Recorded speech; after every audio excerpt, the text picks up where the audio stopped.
تربیت کے لیے ضروری ہے کہ تربیت کرنے والا نرم دل ہو، سافٹ سپوکن ہو، پیار سے بات کر سکے، کیونکہ اللہ تعالیٰ یہی بتاتے ہیں، حتیٰ کہ اللہ تعالیٰ قرآن میں کہتے ہیں آپ صلی اللہ علیہ وسلم کو، آیت نمبر 159 سورۃ آل عمران میں، کہ اگر آپ صلی اللہ علیہ وسلم آپ خدا کی رحمت کی وجہ سے ہی نرم دل ہوئے ہیں، اور اگر آپ سخت طبیعت کے ہوتے تو یہ آپ کے پاس سے منتشر ہو جاتے۔ کون؟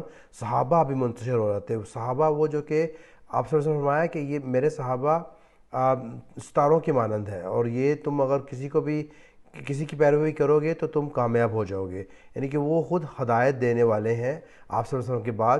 تو اللہ تعالیٰ کہتے ہیں کہ اگر آپ سخت دل ہوتے تو یہ لوگ جو کہ اعلیٰ ترین لوگ ہیں نبی کے بعد، یہ بھی آپ سے منتشر ہو جاتے اگر آپ سخت طبیعت کے ہوتے۔ تو اللہ تعالیٰ کہتے ہیں کہ آپ کا نرم دل ہونا ہی گواہی ہے کہ یہ آپ کے ساتھ جڑے ہوئے ہیں اور آپ سے تربیت حاصل کر رہے ہیں۔ اس لیے نہایت ضروری ہے کہ جب ہم تربیت کسی کو دیں تو نرم دلی کا مظاہرہ کریں، سافٹ سپوکن رہیں، اور اپنے غصے پہ قابو رکھیں، پیار سے بات کریں، کیونکہ دل میں صرف پیار کی بات ہی اترتی ہے۔